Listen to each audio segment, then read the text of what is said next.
Hello students, I am Abhay Kumar going to discuss part 9 of the chapter 9 Ray Optics and Optical Instruments of class 12.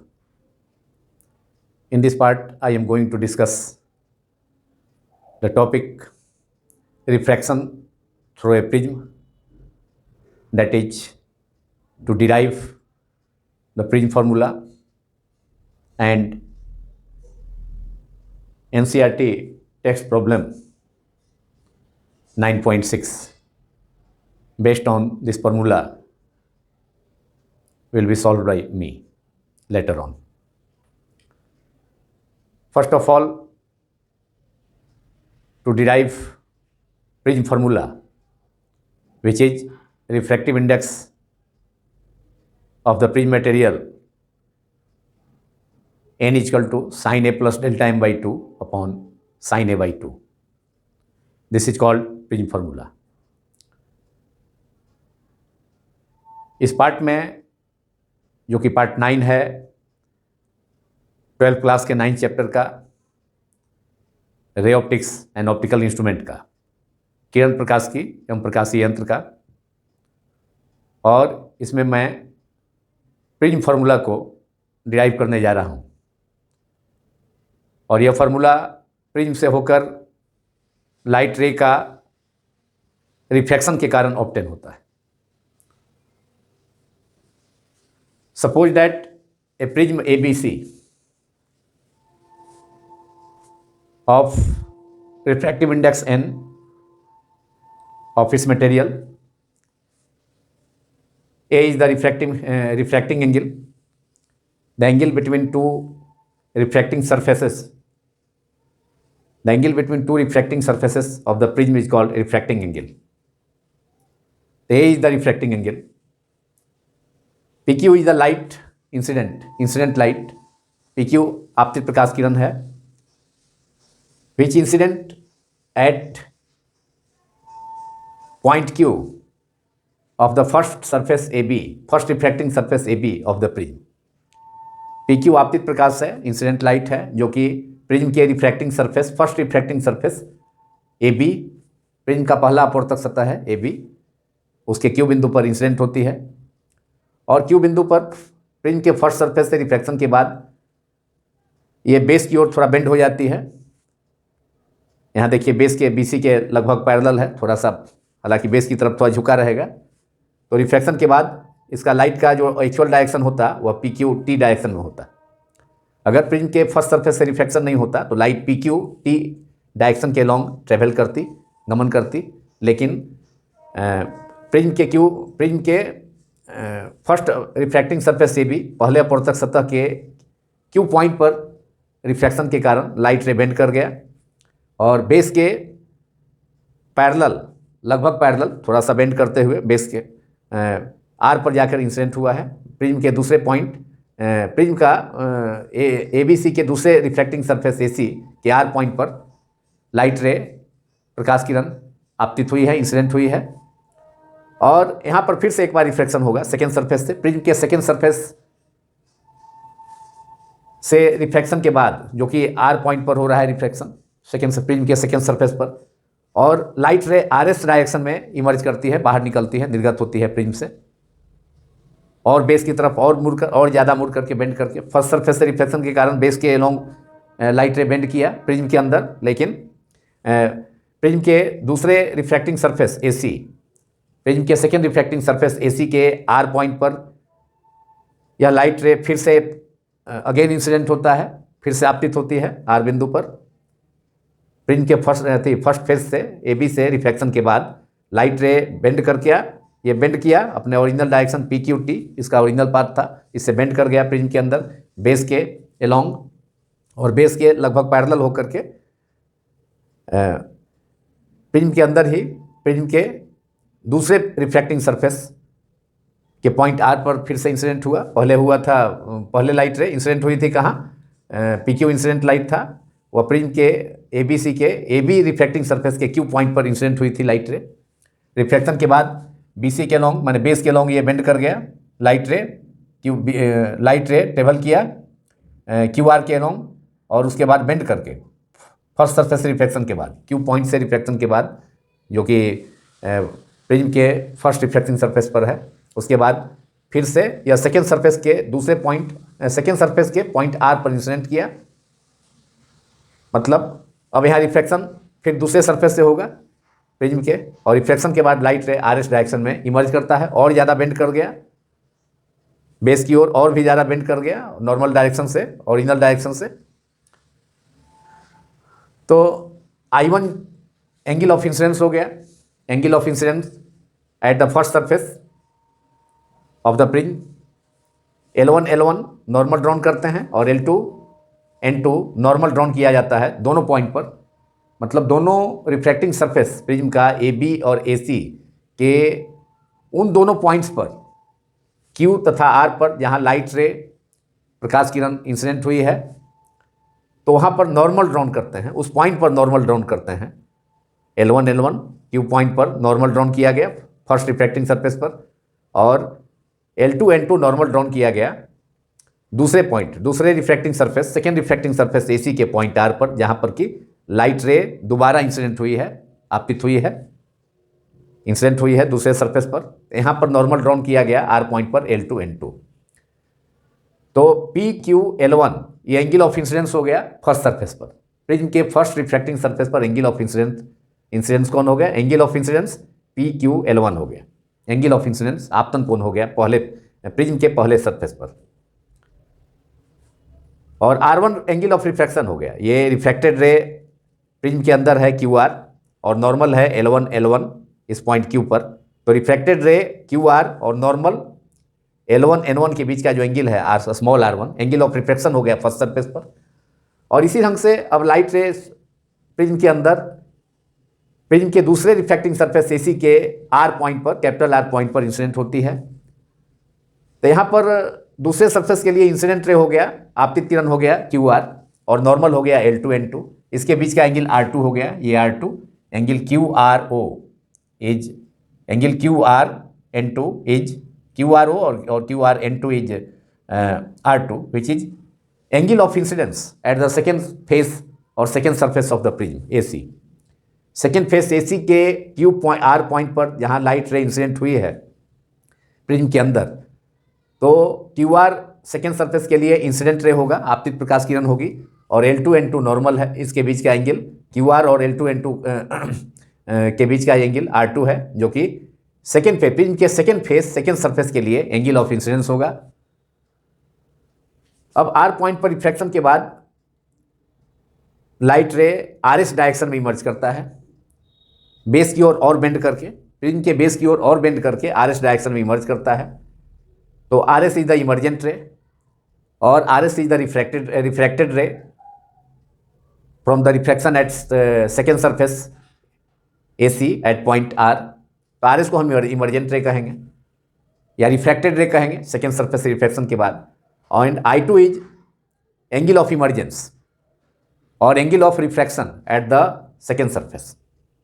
So right down, PQ is the incident light है, QR refracted light है first surface से, prism के first surface से reflection के कारण Q point पर prism के अंदर बेस के लॉन्ग बेंड कर गया, लगभग बेस के पैरेलल हो गया, और फिर सेकेंड सरफेस के R पॉइंट पर फिर लाइट रे, वही लाइट रे R पॉइंट पर इंसिडेंट हुआ, आपतित हुई, और फिर से अब R पॉइंट पर रिफ्लेक्शन के बाद लाइट रे इमर्ज होगी किस डायरेक्शन में? RS डायरेक्शन में इमर्ज होगी। तो RS इज द इमर्जेंट रे, जिसको हिंदी में निर्गत किरण कहा जाएगा, और यहाँ निर्गत किरण RS इमर्जेंट रे और नॉर्मल L2N2 जो R से होकर के ड्रॉन किया गया है उसके बीच का एंगल ऑफ इमर्जेंस है, या एंगल ऑफ रिफ्रैक्शन है सेकेंड सरफेस पर, second surface of the prism पर। अब ये दोनों नॉर्मल मीट किया है कहाँ? L1 और L2N2 मीट किया है कहाँ पर? O पर। तो इस प्रकार एक ट्रायंगल फॉर्म हो गया, यहाँ पर देखिए ट्रायंगल फॉर्म हो गया और एक एंगल भी फॉर्म हुआ। तो इस ट्रायंगल में QOR में R1 plus R2 plus angle O, तीनों का सम 180 होगा, और एक क्वाड्रिलेटरल भी इसमें फॉर्म होता है AQOR, एक चतुर्भुज भी फॉर्म होता है, यहाँ पर हो रहा है AQOR। और आप जानते हैं क्वाड्रिलेटरल में अपोजिट एंगल का जो सम होता है 180 होता है। तो एंगल A इस क्वाड्रिलेटरल AQOR में angle A plus angle A और angle BAC plus angle Q O R, दोनों का जो सम होगा, मतलब angle A plus angle O, दोनों का सम 180 हो जाएगा। तो right down in the quadrilateral A Q O R, in A Q O R, angle A plus angle O, दोनों का सम ए प्लस ओ, एंगल ओ ए लिखा जा सकता है plus angle O equal to 180 degree. Quadrilateral में अपोजिट एंगल का sum angle A plus angle O equal to 180। Therefore angle A is O equal to 180 degree minus angle A. Angle A को A भी लिखा जा सकता है, that is 180 degree minus A. ये क्या है? एंगल ऑफ प्रिज्म है। A is called refracting angle of the prism, जो दोनों रिफ्रैक्टिंग सरफेस ए बी और ए सी से फॉर्म हुआ है यहाँ ए पॉइंट पर, तो ये एंगल को एंगल ऑफ प्रिज्म कहा जाता है। प्रिज्म का शेप ट्रायंगल जैसा है, ट्रायंगल, और खासकर एंगल ऑफ प्रिज्म का जो वैल्यू होता है एक नॉर्मल प्रिज्म का यूजुअली 60 डिग्री। तो इक्विलैटरल ट्रायंगल का शेप हो गया इसका। हालांकि एंगल ऑफ प्रिज्म 60 डिग्री से, अगर थिन प्रिज्म है तो इसका एंगल 60 डिग्री से कम भी हो सकता है। पतले प्रिज्म के लिए एंगल उसका कम भी हो सकता है, लेकिन ऐसे यूजुअली नॉर्मल केस में एंगल ऑफ प्रिज्म का value 60 degree, nearly 60 degree refracting angle का वैल्यू। तो now angle O is 180 minus A, this is equation number 1। Now in triangle Q O R, यहाँ जो नॉर्मल ड्रॉन किए हैं L1 जो कि पॉइंट क्यू पर ड्रॉन किया गया है। L1 is the angle drawn at point Q of the first refracting surface A B of the prism, while L2 is the normal drawn at point R of the second refracting surface AC of the prism। ये normal है, अभिलंब है। Prism के पहले पृष्ठ AB के Q बिंदु पर डाला गया अभिलंब है, आपतन बिंदु क्यू पर डाला गया अभिलंब है, जहां आपतित किरण PQ आकर के मिलती है प्रिज्म के पहले पृष्ठ AB, पहले सतह AB के क्यू बिंदु पर। तो यहाँ नॉर्मल ड्रॉन किए हैं, L1 है। और फिर प्रिज्म के दूसरे अपवर्तक सतह, दूसरे रिफ्रैक्टिंग सरफेस के आर पॉइंट पर नॉर्मल एक और डाले हैं, फिर नॉर्मल एक और दूसरा नॉर्मल L2 है। जब प्रकाश किरण, जब लाइट रे प्रिज्म के पहले पृष्ठ से के क्यू, पहले सरफेस के या पहले पृष्ठ के क्यू पॉइंट से रिफ्लेक्शन के बाद QR के लॉन्ग ट्रेवल की है, बेस, प्रिज्म के बेस की ओर बेंड करके, बेस लगभग बेस के पैरेलल, और दूसरे पॉइंट आर पर इंसिडेंस हुई है, आपतित हुई है। तो इस आपतन बिंदु पर, इस point of incidence second surface AC, prism के सेकेंड सरफेस AC के पॉइंट ऑफ इंसिडेंस आर पर, आपतन बिंदु आर पर एक और अभिलंब डाला गया है L2, जो कि दोनों कहाँ मीट करता है? O पर। तो इस ढंग से एक ट्रायंगल का फॉर्मेशन यहाँ होता है QOR। एक क्वाड्रिलेटरल का फॉर्मेशन हुआ था चतुर्भुज का पहले AQOR, जिसमें हमने angle O, A plus angle O equal to 180 quadrilateral में होता है चतुर्भुज में। और अब एक ट्रायंगल हो गया QOR। तो इसमें ट्रायंगल में तीनों एंगल का sum angle R1 plus angle R2 plus angle O। R1 क्या है? R1 जैसा मैंने पहले बतलाया कि फर्स्ट सरफेस से रिफ्लेक्शन के कारण एंगल ऑफ रिफ्लेक्शन है, अपवर्तन कोण है प्रिज्म के पहले पृष्ठ पर, अपवर्तन के कारण पहले पृष्ठ पर अपवर्तन कोण R1 है। जबकि R2 क्या है? प्रिज्म के दूसरे पृष्ठ, दूसरे सरफेस पर के पॉइंट R पर एंगल ऑफ इंसिडेंस है, एंगल ऑफ इंसिडेंस आपतन कोण है प्रिज्म के दूसरे सतह के लिए, आपतन कोण R2 हो गया। जबकि I2 एंगल ऑफ इमर्जेंस है, जब लाइट रे इमर्ज कर गया है प्रिज्म से RS के लॉन्ग, तो नॉर्मल L2N2 और इमर्जेंट रे के बीच का जो एंगल है, एंगल ऑफ इमर्जेंस है, या इसको कह सकते हैं एंगल ऑफ रिफ्रैक्शन भी कह सकते हैं, अपवर्तन कोण, दूसरे पृष्ठ के लिए अपवर्तन कोण भी कहा जा सकता है। लेकिन यहाँ अगर आप निर्गत कोण इसको कहते हैं, प्रकाश किरण चूंकि बाहर निकल रही है प्रिज्म से, तो इसको इमर्जेंट रे, निर्गत किरण भी कहा जा सकता है। तो निर्गत किरण और अभिलंब L2N2 जो कि R पॉइंट पर ड्रॉन किया गया है, चूँकि प्रिज्म के दूसरे सरफेस पर, सेकेंड सरफेस पर लाइट रे QR के लॉन्ग ट्रेवल करके R पॉइंट पर इंसिडेंट हुई है, आपतित हुई है, इसलिए L2N2 पॉइंट R पर, पॉइंट ऑफ इंसिडेंस R पर, सेकेंड सरफेस के पॉइंट ऑफ इंसिडेंस R पर नॉर्मल है। और नॉर्मल L2N2 एंड इमर्जेंट रे RS के बीच का जो एंगल है वो I2 एंगल ऑफ इमर्जेंस हो गया सेकेंड सरफेस के लिए, जबकि R2 सेकेंड सरफेस के लिए एंगल ऑफ इंसिडेंस है, आपतन कोण है प्रिज्म के दूसरे पृष्ठ के लिए स्मॉल R2, जबकि R1 प्रिज्म के फर्स्ट सरफेस के लिए अपवर्तन कौन है? रिफ्रैक्शन, एंगल ऑफ रिफ्रैक्शन है। जबकि I1 प्रिज्म के फर्स्ट सरफेस के लिए इंसिडेंट रे PQ और नॉर्मल L1 के बीच का एंगल, ये एंगल ऑफ इंसिडेंस है। आपतन कौन है? फर्स्ट सरफेस के लिए। इन सभी चीज़ों को मैंने दोहराया, पहले भी स्टार्टिंग में ही इस चीज़ को मैंने बतलाया था, लेकिन फिर से इसको दोहरा दिया कि अगर कोई पहले इस चीज़ को अगर ध्यान में नहीं रखे हों तो फिर से इसको मैं रिपीट करता हूँ, फिर से उसे ध्यानपूर्वक देख लें। Now in triangle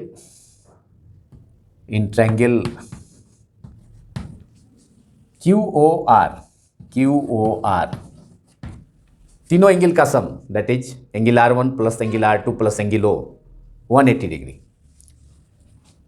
angle R1 को R1 भी लिखा जा सकता है, plus R2 plus angle O equal to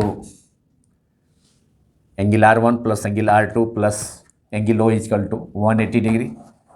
therefore angle O equal to 180 degree minus angle R1 plus angle R2, या सिंपली R2 और R1 प्लस R2 भी लिखा जा सकता है। This is equation number 2। Now comparing equations 1 and 2 from 1 and 2 LHS। देखिए LHS में, equation 1 के LHS में एंगल O है, RHS, और सेकेंड इक्वेशन के भी LHS में एंगल O है। तो दोनों इक्वेशन का LHS इक्वल है, देयरफॉर RHS भी इक्वल हो जाएगा। तो अब RHS में, इक्वेशन 1 के RHS में है 180 minus A equal to 180 minus angle R1 plus R2। तो RHS इक्वल होगा, तो 180 LHS में भी है, इसमें भी होगा। Equation from equation 1 and 2 we can comparing equations 1 and 2 from equations 1 and 2 we get 180 minus A equal to 180 minus R1 plus R2। तो 180 फिर दोनों साइड से कैंसिल हो जाएगा, और यहाँ भी माइनस है, यहाँ भी माइनस है, दोनों साइड में, तो वो भी कैंसिल। तो इसलिए एंगल A इक्वल टू हो जाएगा, सिंपली आएगा result A equal to R1 plus R2। तो we can write A equal to R1 plus R2। This is equation number 3। अब इंसिडेंट लाइट जो फर्स्ट प्रिज्म के फर्स्ट सरफेस पर जो incident light है PQ, इसको हम आगे की ओर प्रोड्यूस करते हैं T तक, और जो इमर्जेंट रे है सेकेंड सरफेस से जो लाइट इमर्ज किया है, इमर्जेंट रे RS, इसको बैकवर्ड डायरेक्शन में प्रोड्यूस करते हैं, पीछे ले जाते हैं। और दोनों कहाँ मिले हैं? N पर मिले हैं।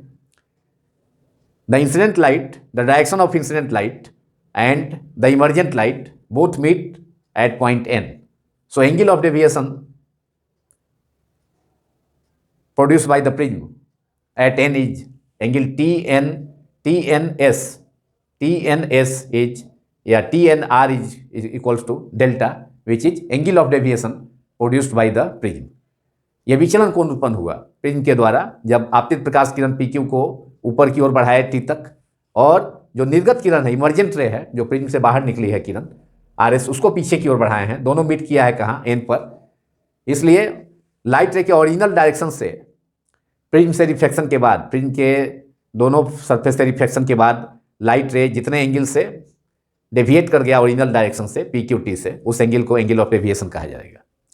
और प्रिज्म द्वारा जो मिनिमम डेविएशन प्रोड्यूस होगा, उससे कम डेविएशन प्रोड्यूस नहीं हो सकता है, उसको हम एंगल ऑफ मिनिमम डेविएशन उसको कहा जाता है। और इसको मैंने आई डेल्टा ग्राफ में शो किया है। I delta graph, that is I is the angle of incidence along which is taken along x axis, while angle of deviation delta is taken along y axis।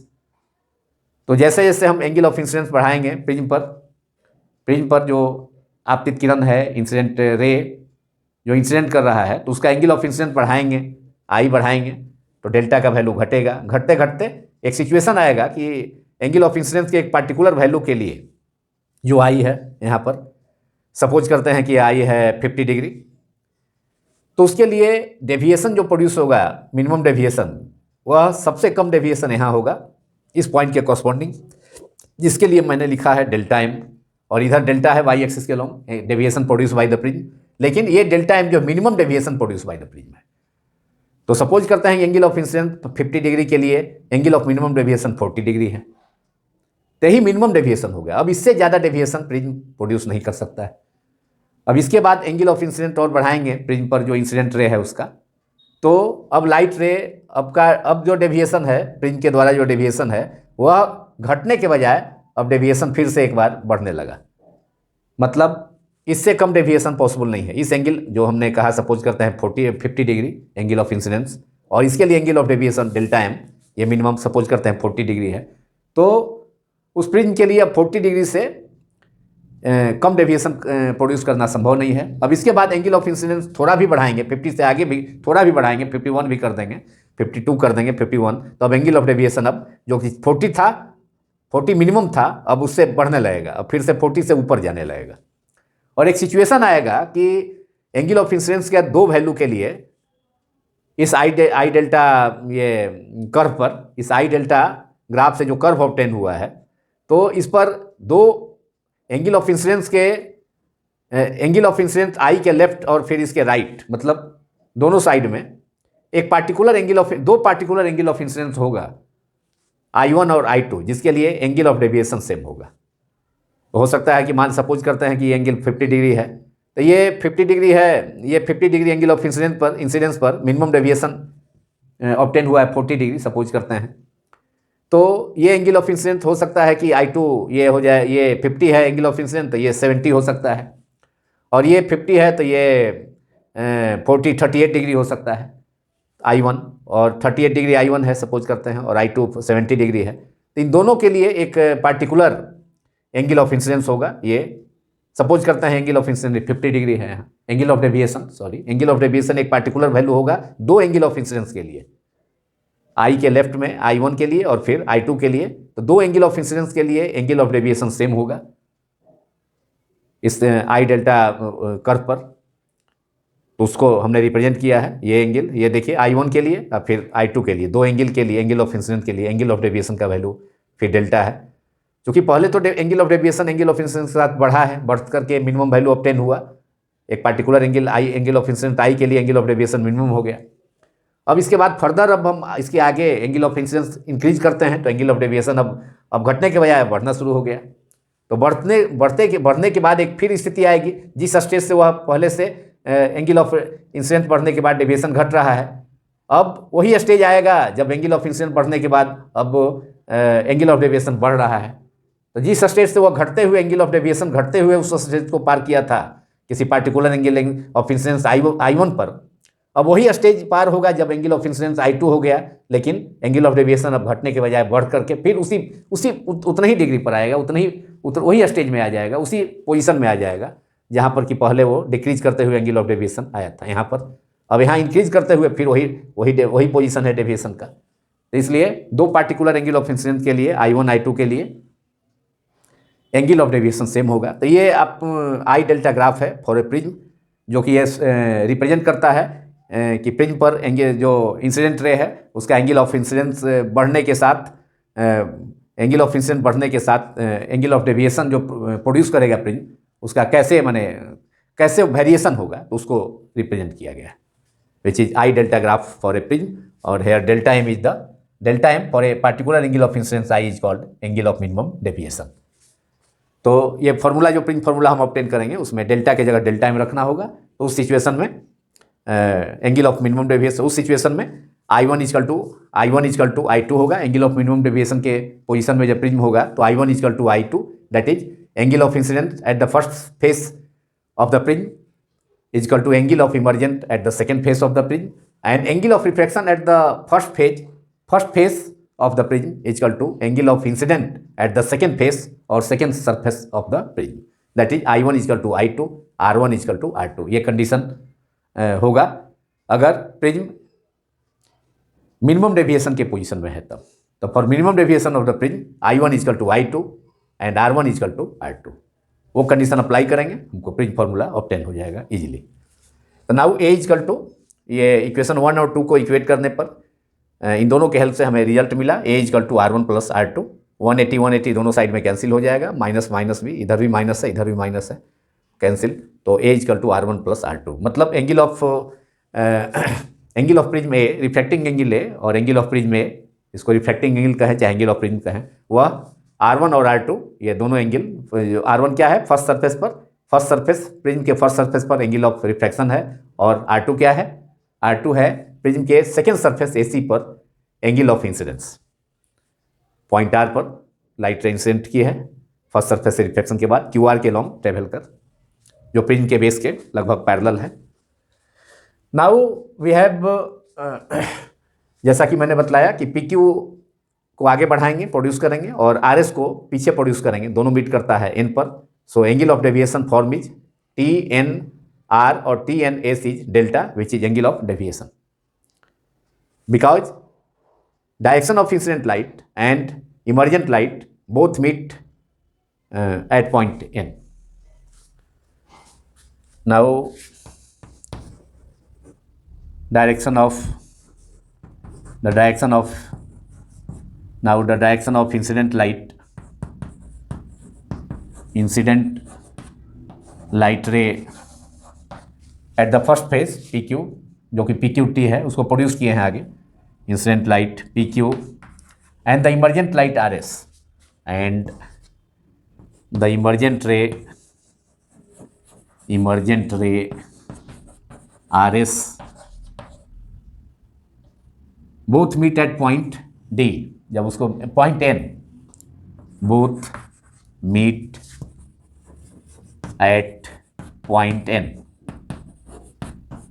So angle of deviation produced by the prism is angle emergent ray और इसका जो original direction है उसके बीच का angle T N S या T N R equal to delta, that is angle T N S emergent ray का direction और इसका direction original direction P Q टू के लॉन्ग जो है PQ T के लॉन्ग लाइट रे ट्रेवल करता अगर फर्स्ट फेज से रिफ्लेक्शन नहीं होता तो T N S equal to delta, that is angle of deviation या deviation produce by the prism, delta हो गया।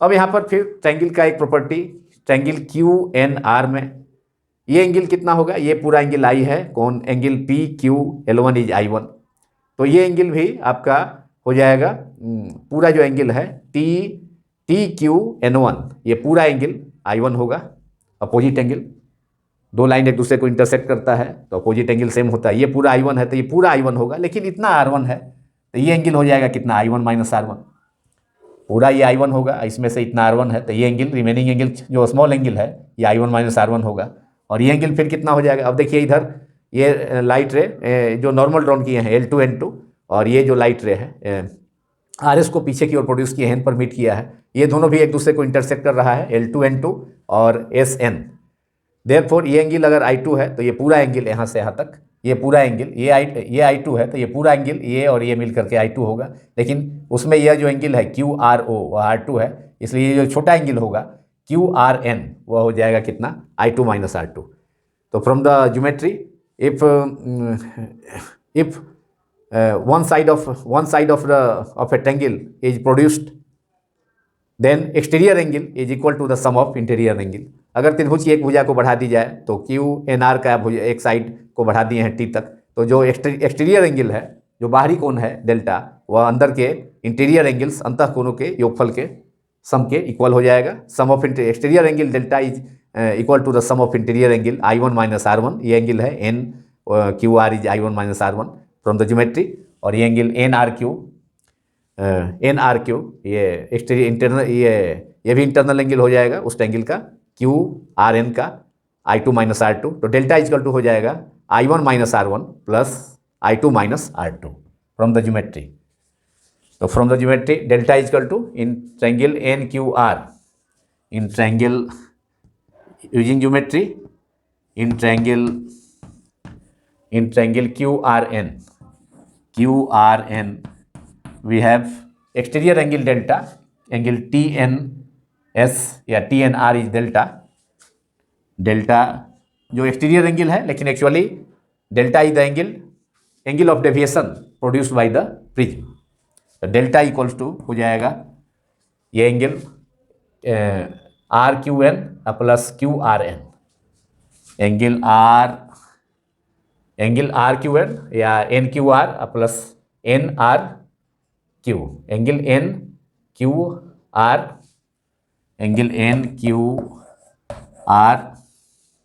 ये angle plus angle NRQ plus angle NRQ, that is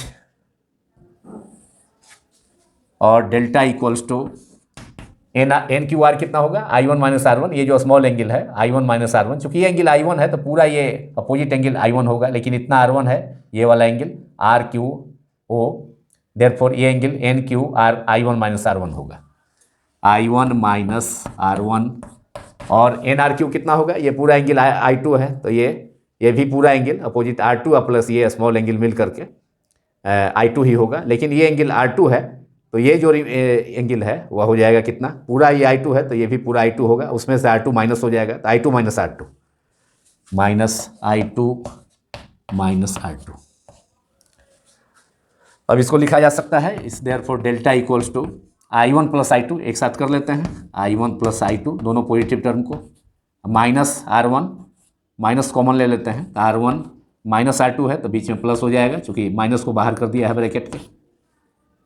this is equation number 4। Now R1 plus R2 equal to A है, तो यहाँ पर equation 4 में equation 3 का यूज करेंगे, तो R1 प्लस R2 की जगह A लिखा जा सकता है यहाँ।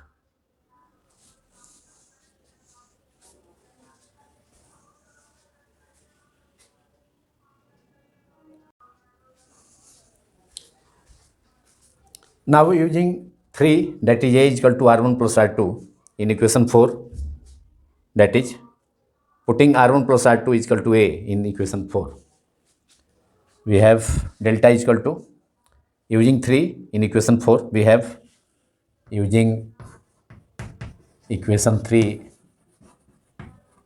in equation 4, we get A equal to R1 plus R2, 3 से इसको 4 में सब्स्टिट्यूट कर देते हैं, R1 प्लस R2 की जगह A लिखा जा सकता है। Delta equal to, we get delta equal to, delta is the deviation produce by the prism. Delta क्या है, प्रिज्म के द्वारा उत्पन्न विचलन कोण है, deviation produce by the prism, ये एंगल डेल्टा है TNS। Delta equal to I1 plus I2, equation 4 हो जाएगा, 3 से A के R1 प्लस R2 की जगह A पुट किया जा रहा है, I1 plus I2 minus R1 plus R2 equal to A, ये इक्वेशन हो गया 5। अब मिनिमम डेविएशन का कंडीशन अप्लाई किया जाए। प्रिज्म अगर मिनिमम डेविएशन की सिचुएशन में है तो I1 equal to I2, R1 equal to R2 and angle delta is equal to delta M which is minimum deviation, M for minimum, delta is deviation, symbol of deviation, तो delta M is the angle of minimum deviation. एक particular angle I के लिए है, कोई angle हो सकता है, मान लिया 50 है एंगल ऑफ इंसिडेंस, तो सपोज करते हैं एंगल ऑफ डेविएशन 40 है, 40 डिग्री। तो for minimum deviation, in minimum deviation condition is I1 equal to I2, I1 equal to I2, angle of incidence at the first face is equal to angle of emergence at the second face of the prism, while angle of refraction at the first phase of the prism is equal to angle of incidence at the second phase of the prism. So I1 is equal to I2. Now in the minimum deviation, in position of minimum deviation of the prism, in position of, write down, in the position of minimum deviation, in the position of minimum deviation, minimum deviation of the prism, in the position of minimum deviation of the prism, I1 equals to I2 and इसको suppose कर लेते हैं I1 equal to I2, दोनों जब angle same होगा तो इसको suppose करते हैं दोनों एक particular value I, and R1 equal to R2 equal to से R, and delta equal to delta M minimum deviation. I1 equal to I2 से it I, R1 equal to R2, दोनों इक्वल हो गया तो स्मॉल r उसको suppose कर लिया गया, और डेल्टा जो होगा मिनिमम डेविएशन के केस में, जब प्रिज्म मिनिमम डेविएशन में आएगा तो उसके द्वारा जो डेविएशन प्रोड्यूस होगा वह मिनिमम होगा, उससे कम अब डेविएशन पॉसिबल प्रिज्म द्वारा नहीं है। तो अब इसको सपोज करते हैं इक्वेशन नंबर 6। अब इसका यूज हम कर दें इसमें इक्वेशन 3 में, A equal to R1 plus R2, A equal to, तो यहाँ R प्लस R 2R, तो हमें एंगल ऑफ रिफ्लेक्शन का वैल्यू हो जाए मिल जाती, ऑब्टेन हो जाएगा। तो now equation 3 becomes A equal to R1 plus R2, इसका 6 का यूज करते हैं 3 में, तो इससे हमें रिजल्ट मिलेगा A equal to equation 3 becomes, hence equation 3 becomes, ये हो जाएगा इक्वेशन 3 कितना, A equal to R1 equal to R2 हो गया, इसको सपोज किया गया है R, that is A equal to becomes A equals to R plus R, that is 2R, therefore R is equal to A upon 2, ये हो गया R is equal to A upon 2, हमें रिजल्ट मिला R is equal to A upon 2।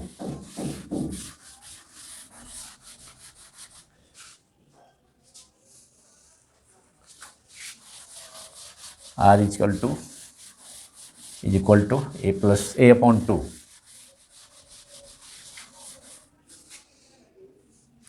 ये result आ गया, therefore angle of reflection R is equal to, angle of prism का half हो गया A/2, angle of reflection R is equal to half to the angle of prism, reflecting angle prism. This is equation number 7। Now angle of incidence भी हमें मालूम हो सकता है। यहाँ देखिए delta equal to I1 plus I2 minus R1 plus R2, तो यहाँ पर से डेल्टा एम मालूम हो जाएगा। यहाँ पर माने डेल्टा की जगह डेल्टा एम पुट कर देंगे, I1 equal to I2 that is 2I minus R1 plus R2 equal to A, तो equation 4 becomes, and equation 4 becomes using equation 6, equation 4 becomes 3 से तो आ गया एंगल ऑफ रिफ्लेक्शन का वैल्यू, इक्वेशन 4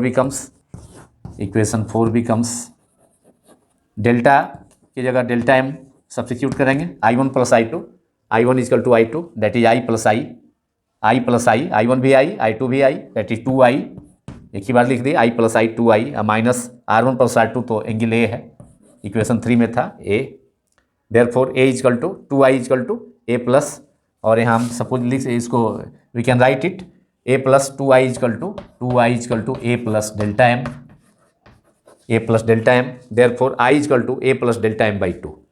अब यहाँ पर I इजकल टू हमें ऑब्टेन हो गया, I equal to A plus angle of incidence का वैल्यू भी ऑब्टेन हो गया, और एंगल ऑफ रिफ्लेक्शन का वैल्यू तो पहले ही ऑब्टेन हो चुका है।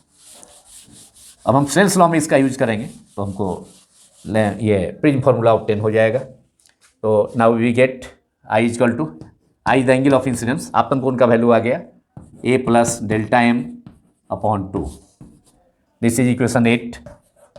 तो हमें एंगल ऑफ इंसिडेंस R मालूम हो गया, एंगल ऑफ रिफ्लेक्शन यहाँ पर R is equal to A upon 2, और यहाँ पर I angle of incidence is equal to A plus delta M by 2। अब स्नेल्स लॉ ऑफ रिफ्लेक्शन का यूज करेंगे, N is equal to refractive index is equal to the ratio of sine of angle of incidence to the sine of the angle of reflection, that is N is equal to sine I by sine R। Small n का है, या उसका mu भी कहा जाता है, mu भी लिखा जाता है, सिंबल यूज किया जाता है रिफ्रैक्टिव इंडेक्स के लिए।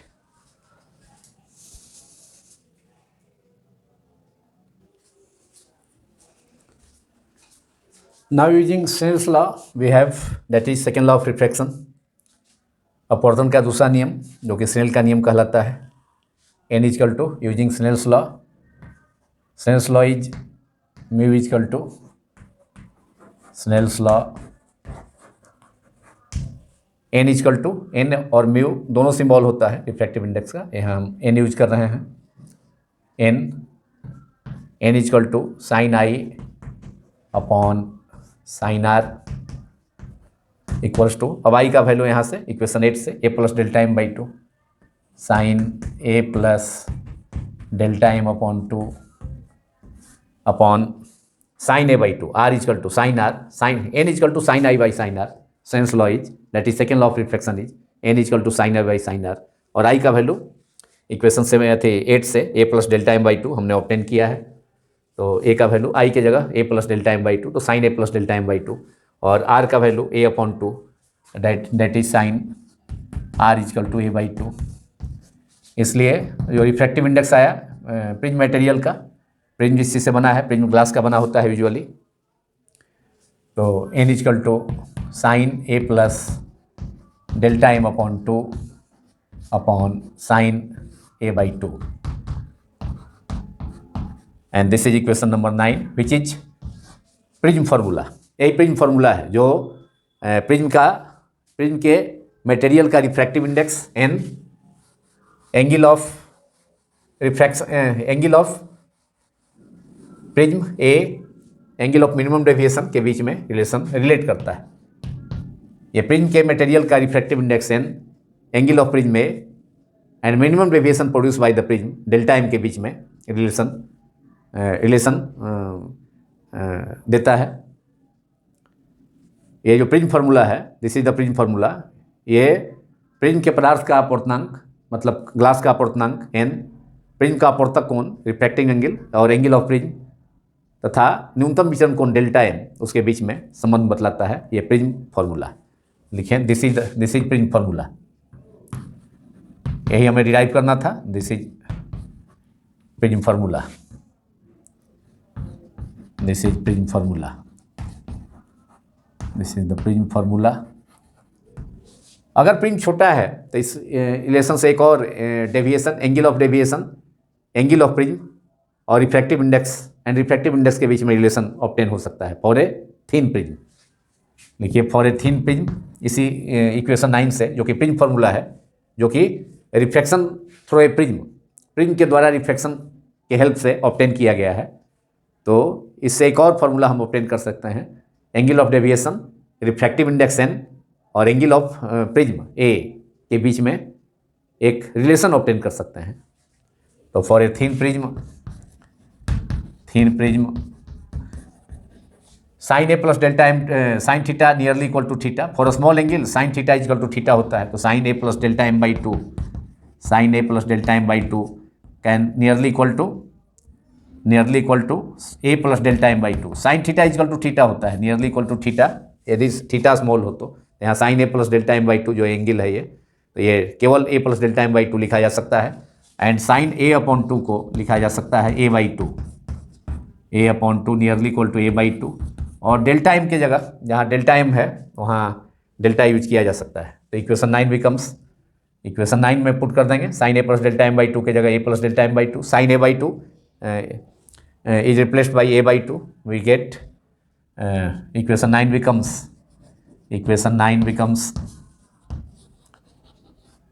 n is equal to refractive index of the prism material, medium prism material a plus, और डेल्टा एम की जगह कोई पार्टिकुलर, डेल्टा एम तो मिनिमम वैल्यू है एंगल ऑफ डेविएशन का, तो कोई एक पार्टिकुलर वैल्यू डेल्टा ले लेते हैं। डेल्टा एम तो एक खास वैल्यू है, मिनिमम वैल्यू है, पार्टिकुलर है, तो एक हम कोई जनरल एंगल डेल्टा ले लेते हैं। डेल्टा एम तो एक पार्टिकुलर वैल्यू है जो कि मिनिमम डेविएशन को रिप्रेजेंट करता है। तो A plus delta, any deviation delta upon two upon A upon two से 2 कैंसिल हो गया, that is n A equal to A plus delta हो जाएगा क्रॉस मल्टीप्लिकेशन से, और n A equals to A plus delta, that is delta equal to, यही relation हमें करना था, n A minus A, that is A common हो जाएगा तो n minus 1 into A. And this is equation number 10 we obtain from the prism formula, N equal to sine A plus delta M by two upon sine A by two. और ये काफ़ी important formula है सभी boards के लिए, कोई भी boards हो पूरे इंडिया में, कोई भी बोर्ड्स हो उसके लिए, सीबीएसई बोर्ड, आईसीएसई बोर्ड या स्टेट बोर्ड्स, किसी के लिए भी ये फार्मूला डेरिवेशन में लॉन्ग क्वेश्चन में या तो 3 मार्क्स में या 5 मार्क्स में पूछा जा सकता है। और इस पर प्रॉब्लम भी इस फार्मूला पर पूछा जा सकता है, अक्सर पूछा जाता है किसी न किसी बोर्ड में। तो काफ़ी इंपॉर्टेंट टॉपिक है ये। और इसी फार्मूला से ऑब्टेन हो गया हमको, प्रिज्म फार्मूला से, deviation produce by a prism, thin prism, पतले प्रिज्म के द्वारा उत्पन्न विचलन कोण delta equal to refractive index n minus 1 into A. और इस फार्मूला को ऑब्जेक्टिव में भी यूज किया जाता है, या इस फार्मूला पर प्रॉब्लम भी पूछा जा सकता है शॉर्ट क्वेश्चन में, 2 मार्क्स का प्रॉब्लम भी इस पर पूछा जा सकता है, या ऑब्जेक्टिव में ही आ सकता है। डेविएशन क्या हो, n minus 1 delta equal to n minus 1 into A, और n प्लस 1 इंटू ए, या 1 by n minus 1 into A, none of these. ऐसे मल्टीपल चॉइस में भी पूछा जा सकता है, या इस पर शॉर्ट प्रॉब्लम भी पूछा जा सकता है 2 मार्क्स का।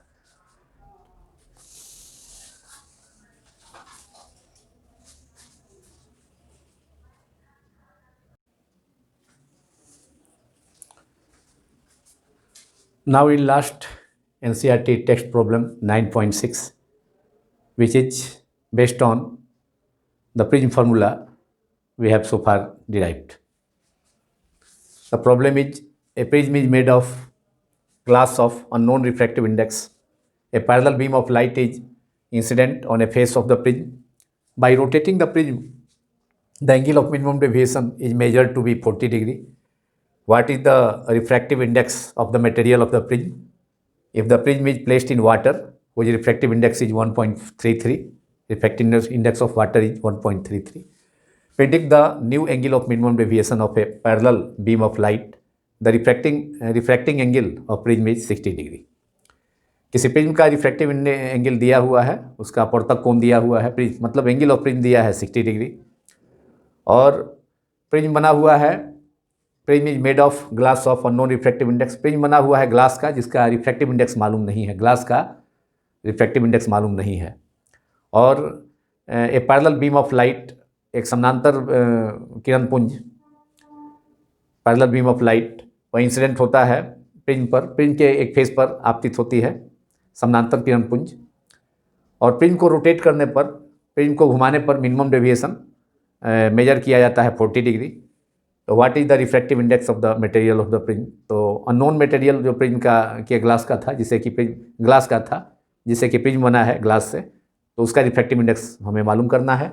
और यदि सेकेंड पार्ट है इसका, ये तो फर्स्ट पार्ट का हुआ, और सेकेंड पार्ट है if the prism is placed in water, refractive index जिसका कितना है, वाटर में प्लेस करते हैं, रखा जाता है प्रिज्म को, रिफ्रैक्टिव इंडेक्स 1.33 है। तो predict the new angle of minimum deviation of A parallel beam of light, the refractive index of prism is 60 degree. तो नया एंगल ऑफ प्रिज्म को पानी में, वाटर में डिप करने के बाद, डुबोने के बाद, उसका minimum new angle of minimum deviation क्या होगा, नया न्यूनतम विचलन कोण क्या होगा, वो मालूम करना है। तो और ये काफ़ी इंपॉर्टेंट प्रॉब्लम है, ये बोर्ड एग्जामिनेशंस में पूछा जा सकता है, किसी भी बोर्ड एग्जामिनेशंस में। Now I am going to solve it. Here it is given angle of prism is 60 degree और minimum deviation in air 40 degree, delta m initially in air, हवा में न्यूनतम विचलन कोण प्रिज्म का 40 डिग्री है, और रिफ्रैक्टिव इंडेक्स मालूम नहीं है। तो हमें रिफ्रैक्टिव इंडेक्स मालूम करना होगा ग्लास का, एनजी हमें मालूम करना है, रिफ्रैक्टिव इंडेक्स ऑफ ग्लास मालूम करना है, NG equal to what, first part में। और सेकेंड पार्ट में new angle of minimum deviation when prism is immersed in water, जब प्रिज्म को पानी में डुबाया जाता है तो नया न्यूनतम विचलन कोण क्या होगा, न्यू एंगल ऑफ डेविएशन क्या होगा, ये मालूम करना है, डेल्टा एम डैश मालूम करना है, विच is angle of minimum deviation in water when prism is dipped in water।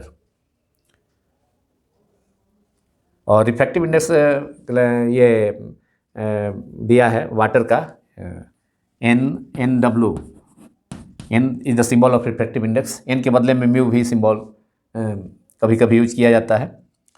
तो N water, refractive index of water is 4/3, that is 1.33। Now part 1 को मैं सॉल्व करता हूँ। Using the Prism formula, we have n is equal to sin a plus delta m upon 2, and n means refractive index of the prism with respect to air. N means refractive index of the prism material, that is refractive index of glass, और with respect to air, हवा में जब रखा हुआ है prism को तो relative medium होगा एयर, तो उसके रिस्पेक्ट में ग्लास का रिफ्रैक्टिव इंडेक्स, इसको एन का मतलब हुआ refractive index of glass that is prism material with respect to air. तो sine A plus delta M by 2 upon sine A by 2, जो फार्मूला है प्रिज्म फार्मूला, इसका यूज करें। और अब यहाँ हमें एन जी मालूम करना है, refractive index of glass with respect to air मालूम करना है। Sine A is 60 degree, angle of prism दिया है, और मिनिमम डेविएशन एयर में 40 डिग्री है, delta M is 40 upon 2 upon sine A by 2, angle of prism is 60 degree upon 2 that is 30, और ये हो जाएगा N sine 60 plus 40 100/2 that is sine 50 degree, sine 50 degree upon sine 60/2 sine 30 degree, and sine 50 degree का value मैंने 0.766 ये trigonometric table से इसको लिखा है। ऐसे प्रॉब्लम अगर पूछा जाता है, एनसीईआरटी टेक्स्ट बुक में ये वैल्यू नहीं दिया है, लेकिन प्रॉब्लम पूछा जाएगा तो उस प्रॉब्लम में इस वैल्यू को दिया जाना चाहिए, दिया जाता है। तो sine 50 degree upon sine 30 is equal to sine 50 is equal to 0.766 and sine 30 is half 1/2 that is 0.5। तो ये डिवाइड करने के बाद ये आ जाएगा ये 1.53 दैट इज 766/500 हो जाएगा। यहाँ 766/500 दैट इज 1 पॉइंट, एक बार तो जाएगा ही 1.53। ये refractive index of unknown refractive index था प्रिज्म जिस ग्लास से कंस्ट्रक्ट हुआ था, तो उस ग्लास का रिफ्रैक्टिव इंडेक्स जिससे प्रिज्म कंस्ट्रक्ट हुआ उसका refractive index Ng with respect to air, लेकिन हवा में प्रिज्म है तो 1.53। तो एक पार्ट का आंसर हो गया। This is the answer of one part. Now second part is, अब प्रिज्म को कहाँ अब प्रिज्म को इमर्ज किया जाता है किसमें? वाटर में। तो if the prism is immerse in water we have, if the prism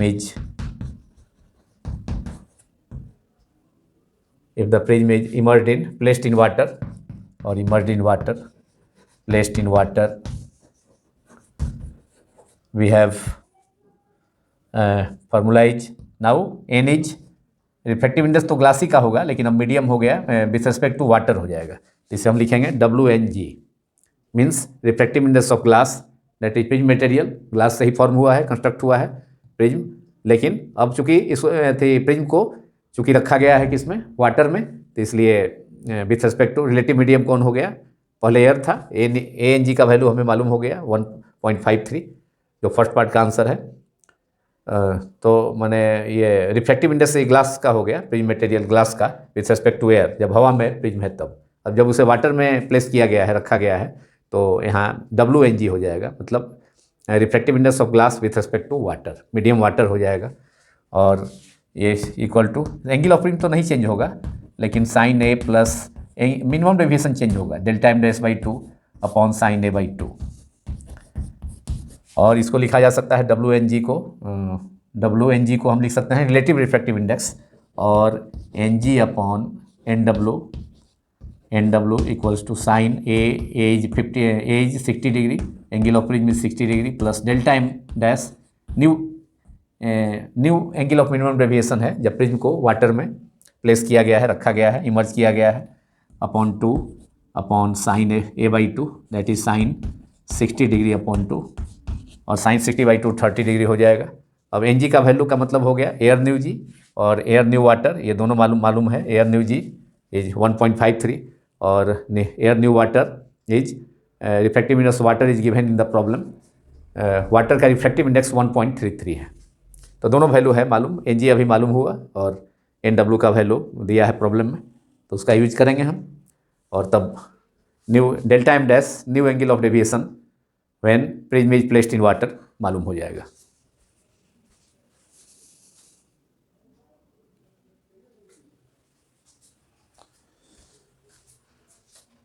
Now NG by NW, NG is 1.53, we have obtained already in first part, in the solution of first part.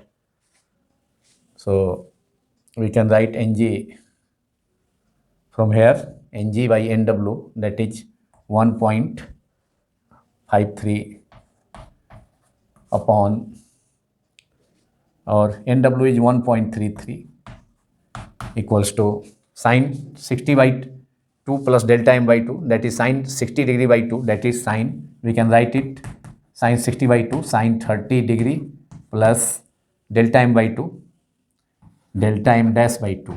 Delta m dash is the new angle of minimum deviation produced by the prism when the prism is placed in water, upon sin 60/2 that is sin 30 degree, 60/2 sin 30, और sin 30 का value 0.5, sin 30 sin 60/2 sin 30 उसका value 0.5, मैंने direct लिख दिया। 1.53 by 1.33 that is 153 by 133, और ये हो जाएगा 1.15। डिवाइड करने के बाद 153 अपॉन 1.53 अपॉन 1.33 इज 1.15, और ये हो जाएगा, ये मल्टीप्लाइड बाई 0.5, क्रॉस मल्टीप्लिकेशन से डायरेक्ट मल्टीप्लाई कर दिया। Sine 30 degree plus delta m dash upon 2, और ये हो जाएगा 0.5, 5 into 5 25, reminder 2, 5 into 5 plus 2 that is 7, 5 into 5 5 plus 2 reminder 7, अब 5 into 1 that is 5 and decimal 3 place पर हो जाएगा, एक प्लेस यहाँ है 0.5750 लिखा जा सकता है लास्ट में, equal to sine 30 degree plus delta M dash upon 2 और 0.5750 का वैल्यू साइन में इसको साइन ये 35 degree 6 minute nearly sine 35 degree 6 minute 0.5750 is here in the RHS sine 30 degree plus delta M dash upon 2 और दोनों तरफ sine है cancel, therefore 35 degree 6 minute equals to 30 degree plus delta M upon 2 और 35 degree 6 minute है तो nearly 35 degree minus 30 degree equals to delta M by 2 और 35 degree minus 30 degree equal to 5 degree nearly 5 degree equal to delta M dash by 2 delta M dash by 2 therefore delta M dash equals to 5 degree into 2 degree 2 that is 10 degree nearly 10 degree 10 से थोड़ा ज़्यादा ही होगा, यहाँ 35 degree 6 minute है तो उसको मैंने 35 degree nearly लिखा है तो 10 डिग्री नियरली। तो ये एंगल ऑफ मिनिमम ये this is the answer of this problem that is new angle of deviation हो गया, new angle of deviation produce by the prism when prism is placed in water. जब prism को पानी में रखेंगे, पानी में डुबा देंगे तो पानी में डुबोने के बाद उसका न्यूनतम विचलन जो होगा new angle of minimum deviation माने नया जो न्यूनतम विचलन कोण होगा वह 10 डिग्री के लगभग होगा। This is the answer of this problem. और इसी के साथ ये पार्ट समाप्त होता है। Thank you very much.